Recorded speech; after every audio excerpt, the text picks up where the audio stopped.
Ignite institute में आप सभी का स्वागत है। मैं आपका नुसिम परिहार। चलिए आज हम लोग रेशियो का एक टॉपिक ख़त्म करते हैं जो बेस्ड होता है, टाइप है हमारा based on income, expenditure and saving. आज हम लोग इसको देखेंगे और इसको आज ही हम फिनिश कर देंगे। तो अगर बच्चे अगर हम शुरुआत करें तो इसमें मैं आपको सबसे पहले ये बताना चाहूँगा कि हमारा ये क्वेश्चन बेस्ड है इनकम पर, एक्सपेंचर पर और सेविंग पर। तो सबसे पहले हम ये देखते हैं कि मान लीजिए आय या इनकम, उसने आपसे ये वाली बात बोली कि ए और बी दो लोग हैं और वो ये कहना चाहता है कि ए और बी की आय का अनुपात हो गया 3:4। ठीक है। फिर उसने बोला कि मान लीजिए कि इनके जो एक्सपेंचर है यानी इनका जो व्यय है वो है 2:3।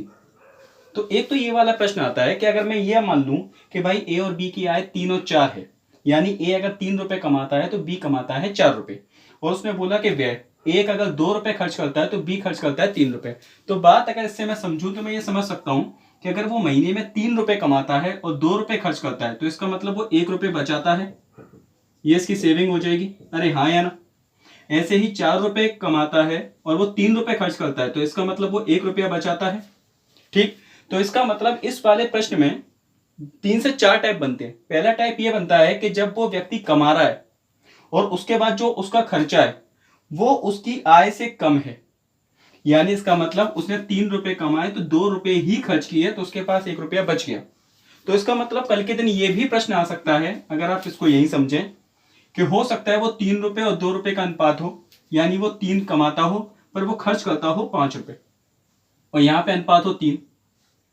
तो अब इसमें दिक्कत आ जाती है, यानी वो 3 रुपए कमा रहा है तो फिर 5 रुपए कैसे खर्च कर सकता है, क्योंकि ये तो सब अनुपात था, हो सकता है 30 और 20 हो।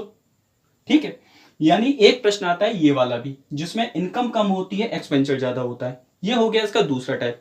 अब एक आता है इसमें तीसरा टाइप, वो बनता है बच्चे क्वेश्चन बचत से। बचत उसकी कैसे होती है, अब वो आप वो समझिए। जैसे मान लीजिए कि इसी में क्वेश्चन आता कि वो कमा रहा होता 3:2 में और वो खर्च कर रहा होता 5:4 में, थोड़ी देर के लिए मान लीजिए। और फिर वो यहां पर दो प्रश्न रखता है। पहला प्रश्न ये रखता है कि मान लो दोनों के दोनों 600 रुपए बचाते हैं, यानी तीसरा वाला जो मेरा टाइप होता है वो टाइप ये होता है कि ये भी 600 रुपए बचाए, ये भी 600 रुपए, यानी दोनों की सेविंग कैसी है, सेम। भले ही दोनों की इनकम और एक्सपेंचर अलग हो लेकिन इन दोनों की सेविंग कैसी हो, सेम। और चौथा जो लास्ट टाइप आता है मेरा बच्चे, वो लास्ट टाइप ये आता है कि मान लो ये 600 रुपए बचा रहा है तो ये बचा रहा है 700 रुपए। बात समझ पाए। यानी इस वाले टाइप में मेरे चार, मतलब ये जो भी टाइप है इसमें मेरे 4 प्रकार के प्रश्न बनेंगे। ठीक। पहला वाला प्रश्न है जिसमें इनकम ज्यादा है, एक्सपेंचर कम है। दूसरा वाला है जिसमें इनकम कम है, एक्सपेंचर ज्यादा है। तीसरा वाला है जिसमें सेविंग दोनों की सेम है और चौथा वाला है जिसमें सेविंग दोनों की अलग अलग है। अब ये आपका डिपेंड करता है आपके पेपर के लेवल पे। अगर आप छोटा मोटा पेपर देने जा रहे हैं तो आपका इनकम ज्यादा, सेविंग कम वाला, एक्सपेंचर कम वाला प्रश्न आ जाएगा और आप उसे इजीली सॉल्व कर लोगे। मैं आपको एक ही तरीका बताऊंगा जिस तरीके से आपके चारों के चारों टाइप खत्म हो जाएंगे। ठीक है। तो बिना समय बर्बाद करे हम सीधे चलते हैं अपने प्रश्न पर और उसको कैसे सॉल्व करेंगे। सिर्फ एक तरीका जिससे चारों के चारों टाइप खत्म। हम अपना पहला प्रश्न शुरू करते हैं। तो बेटा पहला प्रश्न लिखा हुआ है कि ए और बी की वार्षिक आय 4:3 है। ए और बी की वार्षिक आय कितनी है, 4:3, यानी the monthly income of a and b is 4:3 और उनका जो एक्सपेंचर है वो है 3:2 बेटा इनका एक्सपेंचर हो गया। उसके बाद वो कह रहा है कि ये दोनों के दोनों 600 रुपए की बचत करते हैं, यानी इसने भी 600 रुपए बचाए, इसने भी 600 रुपए बचाए। आप एक बार प्रश्न दोबारा ढंग से पढ़ लीजिए और अगर आप इसे ट्राई करना चाहते हैं तो आप इसे ट्राई करिए। मैं हट जाता हूं थोड़ी देर। तो चलिए आप लोगों ने ट्राई कर लिया होगा, अब मैं इसे आगे बताता हूं। उसने ये वाली बात बोली बेटा ये इसकी इनकम है 4 और 3 और ये इसका एक्सपेंचर है 3 और 2 और ये दोनों के दोनों सेव करते हैं 600 रुपए। आपको सिर्फ एक छोटा सा काम करना है भाई, कोई भी कैसा भी किसी भी टाइप का प्रश्न हो, आप बस एक ही काम करना और वो ये है, इन सब का आपस में कर देना क्रॉस मल्टीप्लाई और ये 2 एरो बना लेना ऐसे ताकि आपको याद रहे। देखिए 2 4 जा 8, 3 3 जा 9, 2 6 जा 1200 और 3 6 जा 1800। इन दोनों का डिफरेंस और इन दोनों का डिफरेंस, 8 और 9 का डिफरेंस बच्चे 1 और 1200 और 1800 का डिफरेंस बच्चे 600। ये इसका डायरेक्ट 600 टाइम्स है। जितना गुना ये होगा उतना ही गुना ये दोनों चीजें होंगी। समझ पाए? क्योंकि इनकम तो यही थी। तो भाई साहब 4 भी 600 गुना होके कितना हो जाएगा? 2400। और आपका 3 भी 600 गुना होके कितना हो जाएगा बेटा? 1800। आपके दोनों आंसर आ गए। ठीक है, आपके दोनों के दोनों आंसर आ गए। एक बार आप इसको ढंग से नोट करिए और देखिए, मैं आपको ये दोबारा समझाता। क्वेश्चन कुछ ऐसा था, अगर आपको पता हो कि ए और बी ये दो लोग हैं, इनकी जो मासिक आय थी वो आई थी बच्चे 4:3 और इनका जो खर्च था, एक्सपेंचर था, वो था 3:2 और ये दोनों के दोनों 600 रुपए बचा रहे थे। अच्छा, मुझे इस बात से बेटा कोई फर्क नहीं पड़ता कि वो 4 रुपए कमा रहा है और 3 रुपए खर्च कर रहा है। यहां पे अगर 3 होता है, यहां 4 होता है, मैं तब भी यही फॉलो करता। ठीक है, और अगर ये 600 की जगह ये 600 और ये 500 होता, मैं तब भी फॉलो करता। यानी ये मेरा एक रामबाण है, इससे मैं इस टाइप के सारे क्वेश्चन निकालूंगा। और यही एक नहीं, 4 से जितने भी टाइप बनते हैं, 4 टाइप बनते हैं मेन, मैं वो चारों के चारों सॉल्व करूंगा। आप एक बार दोबारा देखिए, 4 3 था, ये इसकी इनकम थी, एक्सपेंचर था 3 और 2 और इसकी सेविंग थी 600। जो भी से सब चीज मैंने लिख दी, सबका मैंने किया क्रॉस मल्टीप्लाई। 4 का किया 2 से, 3 का किया 3 से, तो 2 4 जा 8, 3 3 जा 9। अब इन दोनों का आपस में किया तो 2 6 जा 12 और 3 6 जा 18। ठीक है साहब, इन दोनों का डिफरेंस आया बच्चे 1 और इन दोनों का डिफरेंस आया 600। इसको मैंने इसके बराबर रख दिया। मुझे पता चला ये 600 गुना है। अगर ये 600 गुना है तो सारी चीजें 600 गुना होगी। पेपर में पूछा जाता है हमेशा इनकम। तो भाई इसकी इनकम 4 है तो वो 600 गुना होके 2400, इसकी इनकम 3 है वो 600 गुना होके 1800। बात समझ में आई कि नहीं? अरे हाँ या ना? ठीक है, तो अगला क्वेश्चन करते हैं। तो चलिए, दूसरा क्वेश्चन कुछ ऐसा लिखा हुआ है कि इनकम है भाई साहब 5:3, एक्सपेंचर है साहब 9:5 और दोनों की सेविंग है 2600 1800। आपसे इनकम ही पूछी जाएगी। करते हैं इसको, इन सब का कर दिया मैंने क्रॉस मल्टीप्लाई। मैं बस वही एक काम करूंगा, 5 25 9 3 27 बेटा, डिफरेंस हो गया 2।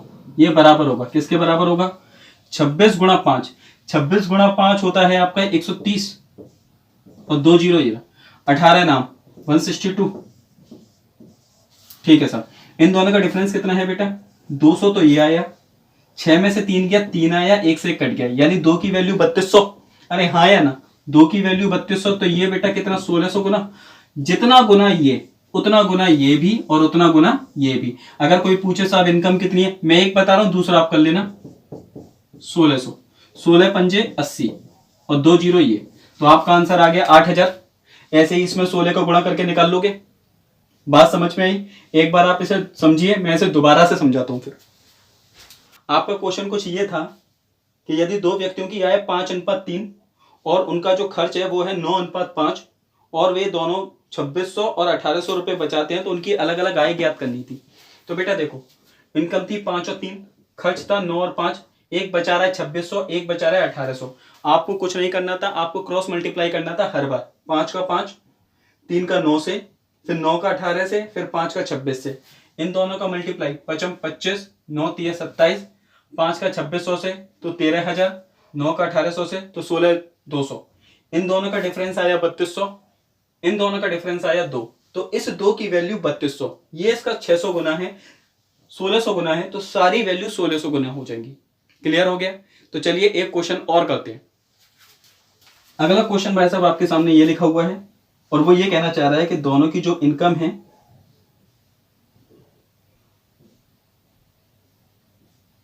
वो है 2 3 और 5 9। शायद ये तो हो गया था, नहीं हुआ तो देख लेते हैं। चलिए अगला क्वेश्चन हुआ है, वो जो ये कहना चाह रहा है कि पी और क्यू की आय जो है वो है 3:4। 3:4 ये पी और क्यू की क्या है बेटा? इनकम। उसने बोला इन दोनों का जो एक्सपेंचर है वो है 2 और 3, 2 और 3 एक्सपेंचर है और ये दोनों 6000 रुपए की बचत करते हैं। अरे यार, ये भी 6000, ये भी 6000। बॉस एक और तरीका होता है, अगर आप इसको समय बचाना चाहते हैं, देखा होगा, मैं बता देता हूं, इतना बता रहा हूं तो वो भी बता देता हूं भाई।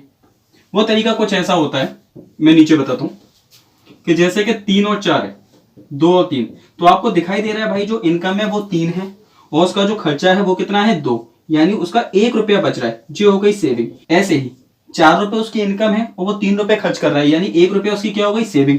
बच्चे दोनों की सेविंग सेम है और यहाँ पे भी उसने सेविंग सेम दी है 6,000। तो मैं डायरेक्ट एक की वैल्यू 6,000 रख सकता हूं और मेरा आंसर आ सकता है। ये 6,000 गुना है तो ये भी 6,000 गुना होगा, ये भी 6,000 गुना होगा।